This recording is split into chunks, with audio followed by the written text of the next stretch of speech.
ക്രീമും മുട്ടയും ബീറ്ററും ഒന്നും ഇല്ലാതെ നല്ല അടിപൊളി ചോക്ലേറ്റ് ഐസ്ക്രീം ഇനി വീട്ടിലുണ്ടാക്കാം.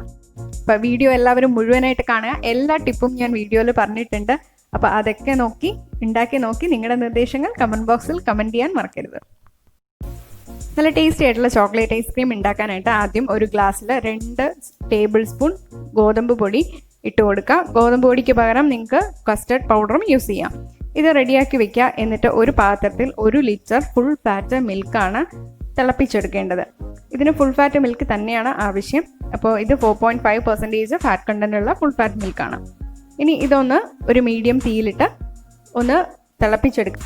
പാല് തിളപ്പിക്കാനായിട്ട് കട്ടിയുള്ള ഇതുപോലെ വീതിയുള്ള പാത്രമാണെങ്കിൽ വേഗം നമുക്ക് തിളപ്പിച്ചെടുക്കാൻ പറ്റും. ഇടയ്ക്കിടയ്ക്ക് ഇളക്കി കൊടുക്കുക, ഇല്ലെങ്കിൽ അത് അടിയിൽ പിടിക്കും. പാല് ചെറുതായിട്ടൊന്ന് ചൂടാവുമ്പോൾ ഗോതമ്പ് പൊടിയിലോട്ട് ഒഴിച്ച് നല്ലപോലെ ഒന്ന് ഇളക്കിയെടുക്കണം.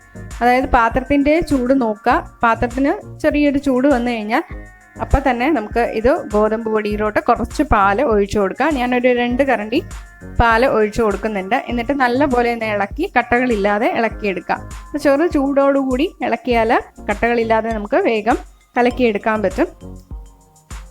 കലക്കിയെടുത്ത് മാറ്റി വയ്ക്കുക. ഇനി പാല് നല്ലപോലെ ഒന്ന് തിളപ്പിച്ചെടുക്കാം. ഇതുപോലെ കട്ടകളില്ലാതെ നല്ലപോലെ ഒന്ന് ഇളക്കിയെടുക്കാം. അപ്പോൾ ചെറിയ ചൂടുള്ള പാല് വേണം ഒഴിച്ചു കൊടുക്കാൻ. അപ്പോൾ അത് ശ്രദ്ധിക്കാം. ഇനി പാല് നല്ലപോലെ തിളപ്പിച്ചെടുക്കാം. സൈഡിൽ ഇതുപോലെ പാടുകളുണ്ടെങ്കിൽ അതൊക്കെ പാലിൻ്റെ കൂടി ചേർത്ത് വെച്ച് ഒന്ന് ഇളക്കി കൊടുക്കുക. അടിയിൽ പിടിക്കാതെ ഇതുപോലെ ഒന്ന് ഇളക്കി കൊടുക്കുക. 10 മിനിറ്റ് കഴിഞ്ഞപ്പോൾ പാല് നല്ലപോലെ തിളച്ചിട്ടുണ്ട്. തിളച്ച് കഴിഞ്ഞാൽ ഇനി ഇതേ മീഡിയം തീയിലിട്ട് തന്നെ ഒരു 20 മിനിറ്റും കൂടി പാല് തിളപ്പിച്ച് വറ്റിച്ചെടുക്കണം. അപ്പോഴാണ് ഐസ്ക്രീമിന് നല്ല ക്രീമി ആയിട്ടുള്ള ടേസ്റ്റ് കിട്ടുള്ളൂ. അപ്പോൾ ഇടയ്ക്കിടയ്ക്ക് ഒന്ന് ഇളക്കി കൊടുക്കുക. സൈഡിൽ പാടകളൊക്കെ ഉണ്ടെങ്കിൽ അതും പാലിൻ്റെ കൂടെ തന്നെ ചേർത്ത് ഇളക്കി കൊടുക്കുക. കറക്റ്റ് 20 മിനിറ്റ് കഴിഞ്ഞിട്ടുണ്ട്. പാലൊന്ന് വറ്റിയിട്ടുണ്ട്. ആദ്യം ഒഴിച്ചതിനെക്കാട്ടിലും നല്ലപോലെ അളവ് കുറഞ്ഞിട്ടുണ്ട്. ഇനി ഇതിലോട്ട് 1/4 കപ്പ് പഞ്ചസാര ചേർത്ത് കൊടുക്കാം. അതായത് 9 ടേബിൾ സ്പൂൺ പഞ്ചസാര ചേർത്ത് കൊടുത്തിട്ടുണ്ട്. ഇനി ഈ പഞ്ചസാര നല്ലപോലെ ഒന്ന് പാലിൽ ഇളക്കി അലിയിച്ചെടുക്കുക. മധുരമുള്ള കൊക്കോ പൗഡറാണ് ചേർക്കുന്നതെങ്കിൽ 1/2 കപ്പ് പഞ്ചസാര ചേർത്താൽ മതി. പിന്നെ നോക്കിയിട്ട് ആവശ്യമെങ്കിൽ ചേർത്ത് കൊടുക്കാം. ഇനി പഞ്ചസാര നല്ലപോലെ അലിഞ്ഞ ശേഷം ഇതിലോട്ട് 1 ടേബിൾ സ്പൂൺ വെണ്ണ ചേർത്ത് കൊടുക്കുകയാണ്. നല്ല ക്രീമി ആയിട്ടുള്ള ടേസ്റ്റ് കിട്ടാൻ വേണ്ടിയിട്ടാണ് വെണ്ണ ചേർത്ത് കൊടുക്കുന്നത്. മാക്സിമം 2 ടേബിൾ സ്പൂൺ വരെ ചേർത്ത് കൊടുക്കാം.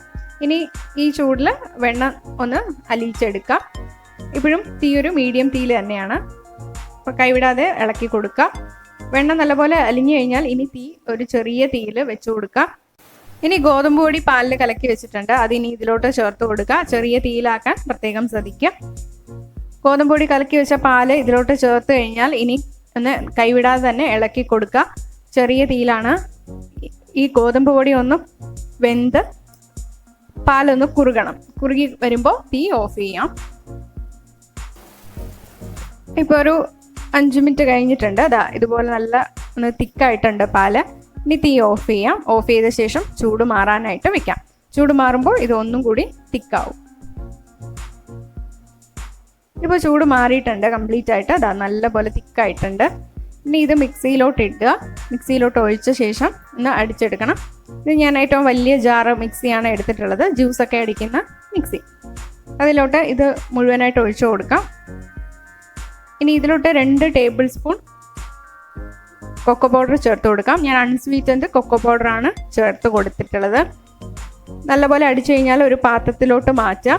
ഇനി ഇതൊരു പ്ലാസ്റ്റിക് കവർ വെച്ചിട്ടോ അല്ലെങ്കിൽ അലുമിനിയം ഫോയിൽ വെച്ചിട്ടോ ക്ലിൻ റാപ്പ് ചെയ്തോ ബട്ടർ പേപ്പർ വെച്ചിട്ടോ ഇതുപോലെ നല്ലപോലെ ടൈറ്റായിട്ട് അടച്ചു വെക്കുക. ഇനി ഫ്രീസറിൽ ഒരു 4 മണിക്കൂർ ഇത് വെക്കുക. ഇപ്പോൾ ഒരു 4 മണിക്കൂർ കഴിഞ്ഞിട്ടുണ്ട്. ഇത് തുറന്നു നോക്കാം. അപ്പോൾ ഫ്രീസറിൽ നല്ല തണുപ്പുണ്ടാവണം. ഒരു സ്പൂൺ വെച്ച് ഇളക്കി നോക്കുമ്പോൾ തീരെ അങ്ങ് കട്ടിയായി പോകരുത്. ഇതുപോലെ ഉണ്ടാവണം. എപ്പോഴാണ് മിക്സിയിൽ നമുക്ക് ഈസി ആയിട്ടൊന്ന് അടിച്ചെടുക്കാൻ പറ്റുന്നത്. അപ്പോൾ ഇതുപോലെ പകുതി കട്ടിയായിട്ടുണ്ട്. ഇത് ഇനി ഒരു മിക്സിയിലോട്ട് മാറ്റിയ ശേഷം നല്ലപോലെ ഒന്ന് അടിച്ചെടുക്കാം. നല്ലപോലെ അടിച്ച ശേഷം സെയിം പാത്രത്തിൽ തന്നെ ഒഴിച്ചു വയ്ക്കാം. എന്നിട്ട് നമ്മൾ നേരത്തെ പൊതിഞ്ഞു വെച്ച അതേ പേപ്പർ വെച്ച് തന്നെ പൊതിയാം. അതിന് മുന്നേ ഇത് ഒരു സ്പൂൺ വെച്ചിട്ട് നല്ലപോലെ ഒന്ന് ഇളക്കി കൊടുക്കാം. നേരത്തെ അടച്ച പോലെ തന്നെ ഇനി അടച്ചു വയ്ക്കുക. പ്ലാസ്റ്റിക് ഷീറ്റോ അലുമിനിയം ഫോയിലോ ബട്ടർ പേപ്പറോ വെച്ച് പൊതിയുക.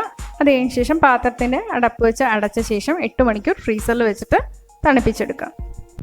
8 മണിക്കൂർ കഴിയുമ്പോൾ നല്ല സെറ്റാവും. അത് കഴിഞ്ഞാൽ നമുക്ക് സെർവ് ചെയ്യാം. പിന്നെ ഫ്രീസറിൻ്റെ തണുപ്പ് ചില വ്യത്യാസം വരാം. ചിലർക്ക് ഒരുപാട് സാധനങ്ങളുണ്ടെങ്കിൽ ഐസ്ക്രീം ഒന്ന് സെറ്റായി വരാൻ കുറച്ച് ലേറ്റ് ആവും.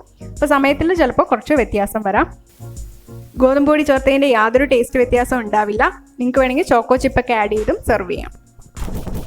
അപ്പോൾ വീഡിയോ എല്ലാവർക്കും ഇഷ്ടമായെങ്കിൽ ലൈക്ക് ചെയ്യാനും ഷെയർ ചെയ്യാനും മറക്കരുത്. കൂടുതൽ വീഡിയോസിനെ ചാനൽ സബ്സ്ക്രൈബ് ചെയ്യാം. നോട്ടിഫിക്കേഷൻസിനായി ബെല്ലൈക്കൺ പ്രസ് ചെയ്യുക. താങ്ക്